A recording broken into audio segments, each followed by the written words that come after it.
Hi, this is Chapter 2, Charting a Company's Direction. Our learning objectives today are understand why it is critical for managers to have a clear strategic vision of where the company needs to head. Number 2, explain the importance of setting both strategic and financial objectives. 3, explain why the strategic initiatives taken at various organizational levels must be tightly coordinated. 4, recognize what a company must do to execute its strategy proficiently. And lastly, comprehend the role and responsibility of a company's board of directors in overseeing the strategic management process. And by the way, all of the different departments and divisions within an organization need to coordinate their activities, and it needs to be streamlined. What does the strategy making, strategy executing process entail? Well, first, develop a strategic vision, a mission statement, and a set of very specific core values. Setting objectives for measuring the firm's performance and tracking its progress. 3, crafting a strategy to move the firm along its strategic course and achieve its objectives. 4, executing the chosen strategy efficiently and effectively. And lastly, monitoring developments, evaluating performance, and initiating corrective adjustments.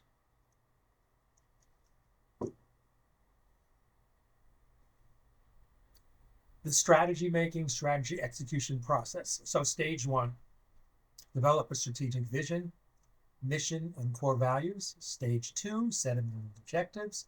Stage 3, crafting a strategy to achieve the objectives and the company vision.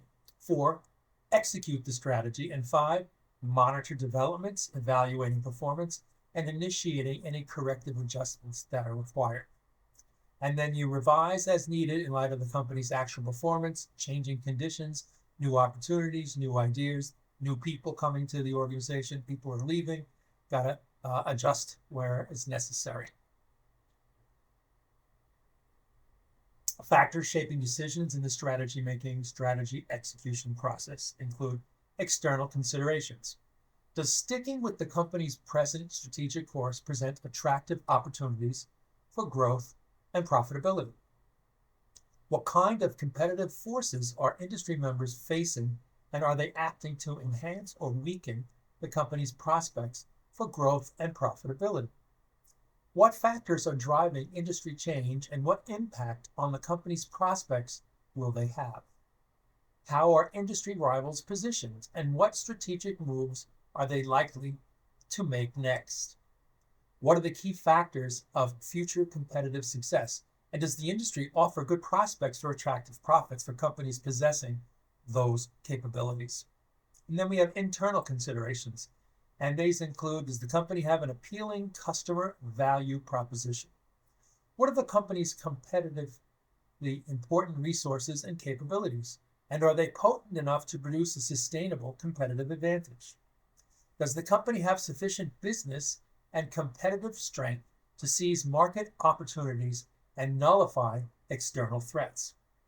Also, are the company's costs competitive with those of their key rivals? And is the company competitively stronger or weaker than their key rivals? Developing a strategic vision delineates management's aspirations for the firm to its stakeholders. It provides direction and answers the question, where are we going? It also sets forth a compelling rationale, the strategic soundness for the firm's direction. It also uses distinctive and specific language to set the firm apart from its rivals. Wording a vision statement, the do's and the don'ts. So the do's for a vision statement: be graphic, paint a clear picture of where the company is headed and the market positions the company is striving to stake out. Be forward-looking and directional. Describe the strategic course that will help the company prepare for the future.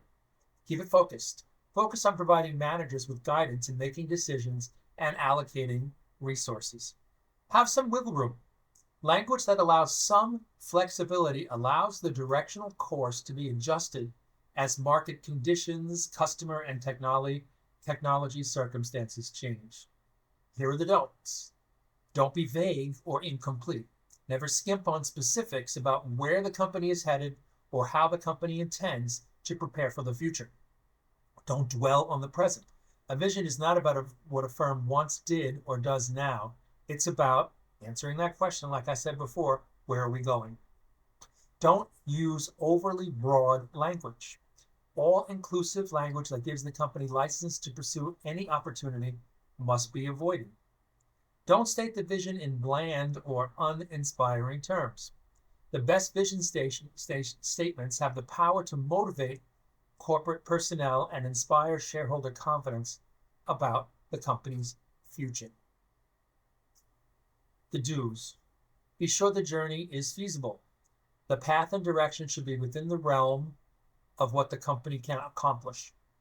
Over time, a company should be able to demonstrate measurable progress in achieving the vision. Indicate why the directional path makes good business sense. The directional path should be in the long-term interest of stakeholders, especially shareholders, employees, and suppliers. Make it memorable. To give the organization a sense of direction and purpose, the vision needs to be easily communicated. Ideally, it should be reducible to a few choice lines or a memorable slogan. The don'ts. Don't be generic. A vision statement that could apply to companies in any of several industries or to any of several companies in the same industry is not specific enough to provide any guidance. And don't rely on superlatives. Visions that claim the company's strategic course is one of being the best or most successful usually lack specifics about the path the company is taking to get there. Don't run on and on. A vision statement that is not short and to the point will tend to lose its audience. So, examples of strategic visions, how well do they measure up? Let's take a look at Nike. Nike Incorporated fosters a culture of invention. We create products, services, and experiences for today's athlete while solving problems for the next generation. If you have a body, you are an athlete. The effective elements in this, it's forward-looking and it's flexible. The shortcomings, vague and lacks detail. It also is not focused. General Motors. Our goal is to deliver world-class customer experiences at every touch point and to do so on a foundation of trust and transparency. The effective elements of that is desirable and flexible. But the shortcomings here, they're too broad, vague, and unfocused. Keurig Dr. Pepper, a leading producer and distributor of hot and cold beverages to satisfy every consumer need anytime, anywhere. Easy to communicate and focused, but it's not distinctive and it's not forward-looking. Whole Foods. Whole Foods Market is a dynamic leader in the quality food business. We are a mission-driven company that aims to set the standards of excellence for food retailers. We are building a business in which high standards permeate all aspects of our company. Quality is the state of mind at Whole Foods Market. Our motto, Whole Foods, Whole People, Whole Planet, emphasize that our vision reaches far beyond just being a retailer. Blah, blah, blah, blah. I'm not even going to read the rest of it. It is forward-looking, graphic, and focused, and it makes good business sense, but it's too long and it's not memorable. For which of these four businesses is the most difficult to create a vision statement? How does the scope of a business affect the language of its vision statement? Considering the acquisition of Whole Foods by Amazon, how would you reword the Whole Foods mission statement to reduce it to less than 100 words? It's currently over 150. Why communicate the vision? Well, for several reasons. One, it fosters employee commitment to the firm's chosen strategic direction. It ensures understanding of its importance, motivates, informs, and inspires internal and external stakeholders, and it also demonstrates top management support for the firm's future strategic direction and competitive efforts. In essence, it's a blueprint, it's a script for exactly what the company is going to do or wants to do. What needs to be done to put a strategic vision in place? Well, put the vision in writing and distribute it. Hold meetings to personally explain the vision and its rationale. Create a memorable slogan or phrase that effectively expresses the essence of the vision, and emphasize the positive payoffs for making the vision happen. You also need senior executive buy-in, and senior executives, the C-level staff, the president, etc., need to be promoting it all the time. Why a sound, well-communicated strategic vision matters. Well, it crystallizes senior executives' own views about the firm's long-term direction. It also reduces the risk of rudderless decision-making, and it is a tool for winning the support of organization members to help make the vision a reality. It also provides a beacon for lower-level managers in setting departmental objectives and crafting departmental strategies that are in sync with the firm's overall strategy. It also helps an organization prepare for the future.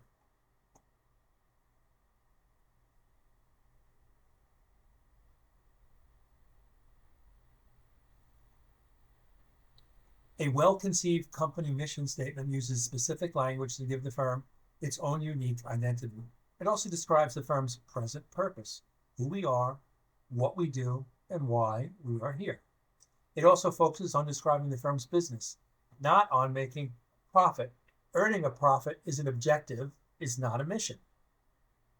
An ideal mission statement identifies the company's products or services, specifies the buyer's needs it seeks to satisfy, identifies the consumer groups or markets it is endeavoring to serve, gives the company its own identity that sets it apart from its rivals, and clarifies the purpose and business makeup to shareholders. Core values are the beliefs, traits, and behavioral norms that employees are expected to display in conducting the firm's business and in pursuing its strategic vision and mission. Become an integral part of the firm's culture and what makes it tick when strongly espoused and supported by top management. Also match the firm's vision, mission, and strategy, contributing to the firm's business success. IKEA's vision, mission, and core values. IKEA's vision: to create a better everyday life for the many people, which includes its employees and suppliers as well as its customers. IKEA's mission is to offer a wide range of well-designed, functional home furnishing products at prices so low that many people as possible will be able to afford them. Their core values: togetherness and commitment to teamwork and collaboration, cost consciousness in providing value and quality in its products, caring for the people and also for the planet, and simplicity in focusing on affordability, sustainability, and efficiency. Renew and improve, and different with a meaning reflecting an entrepreneurial spirit and willingness to learn from mistakes and innovate. Give and take responsibility and lead by example are key values in leaders. Stage 2, setting objectives. The purpose of setting objectives: to convert the vision and mission into specific, measurable, challenging yet achievable performance targets and deadlines for achieving these targets. To focus efforts and align actions throughout the organization. To serve as yardsticks for tracking a firm's performance and progress, and to provide motivation and inspire employees to greater levels of effort.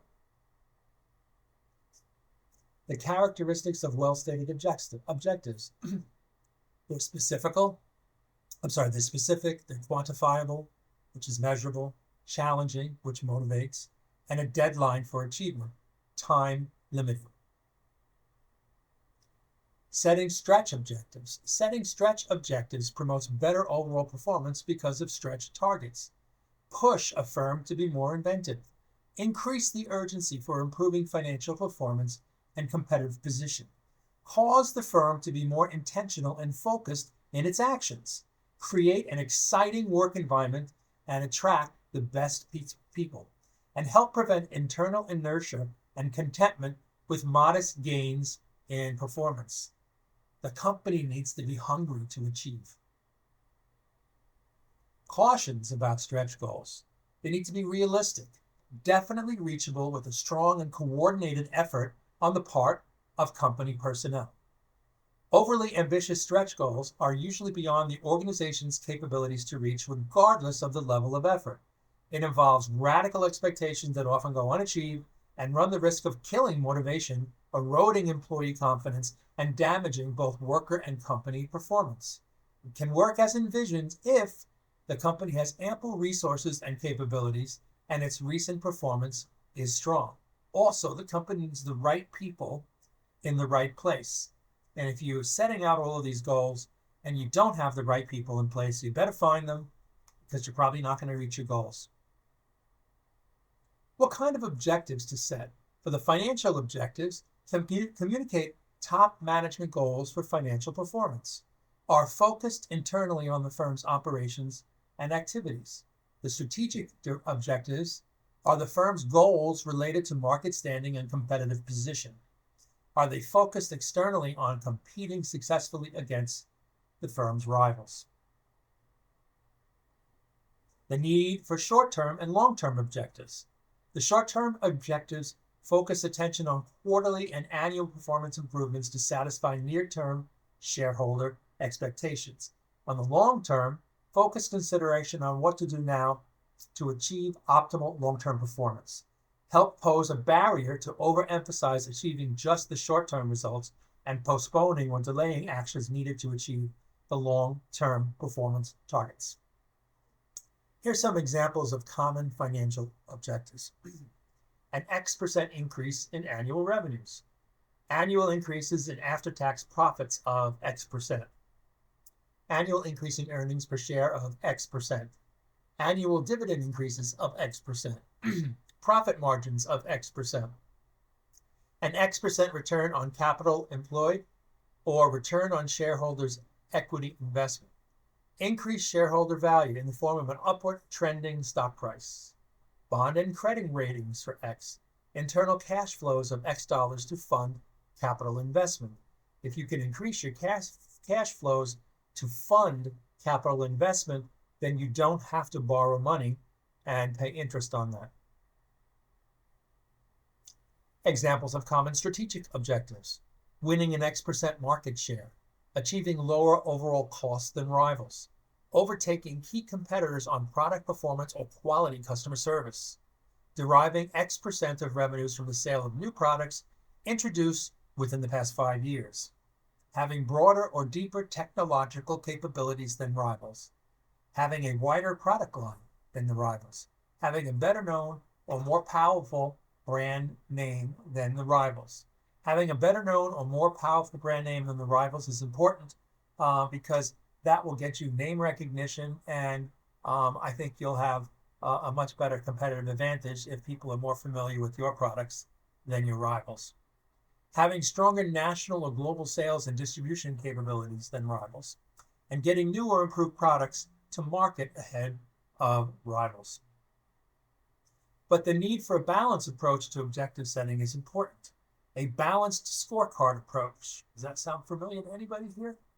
It strives to place a balanced emphasis on achieving both financial and strategic objectives by tracking measures of both financial performance and competitiveness of its market position.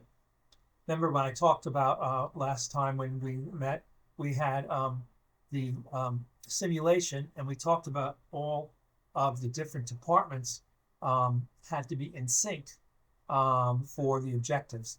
And that means that the company is moving all in the right direction.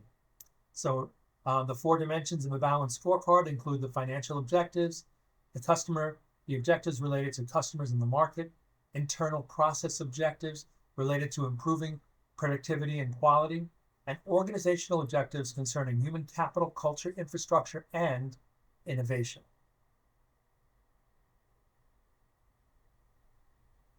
Good financial performance is not enough. Current financial results are lagging indicators and do not assure the development of competitive capabilities for delivering better financial results in the future.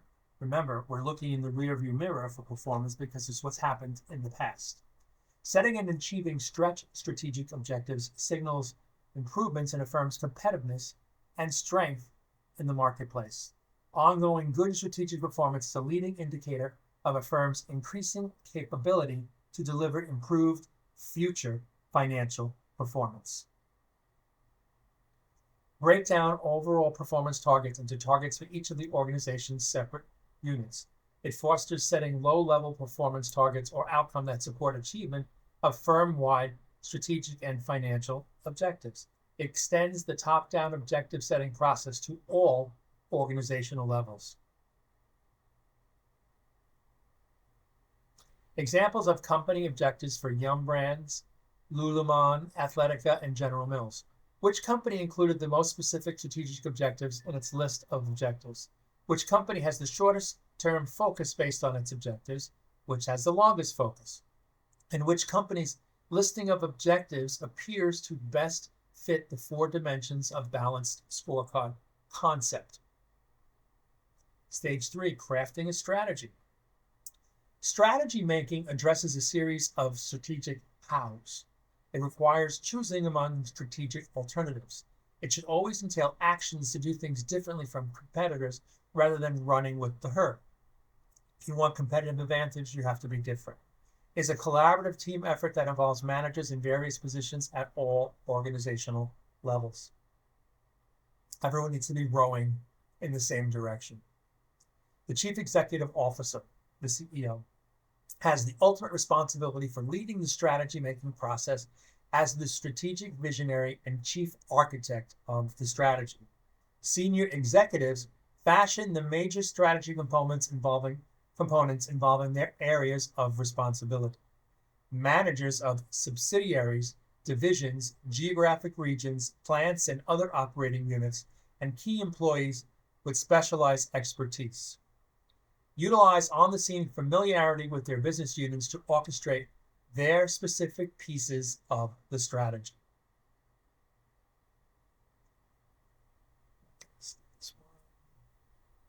A firm strategy-making hierarchy. For the corporate strategy, multi-business strategy is how to gain synergies from managing a portfolio of business together rather than as separate businesses. The business strategy, how to strengthen market position and gain competitive advantage. Actions to build competitive capabilities of single businesses.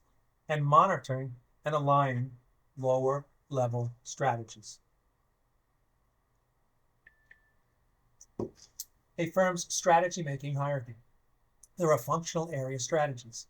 Add relevant detail to the hows of the business strategy. You've got to fill that in. Provide a game plan for managing a particular activity in ways that support the business strategy. Operational strategies. Add detail and completeness to business and functional area strategies. Provide a game plan for managing specific operating activities with strategic significance. Note, these 4 strategies all impact each other. Uniting the strategy and making the hierarchy at functional level, operational level, corporate level, and business level. Components of a company's strategy up and down the strategy hierarchy should be cohesive and mutually reinforcing. Strategic vision plus mission plus objectives plus strategy equals a strategic plan. Elements of a firm's strategic plan include its strategic vision, business mission, and core values, its strategic and financial objectives, and its chosen strategy. Stage 4, executing the strategy. Converting strategic plans into action requires the following: directing organizational action, motivating people, building and strengthening the firm's competencies and competitive capabilities. Also creating and nurturing a strategy-supportive work climate, and meeting or beating the performance targets.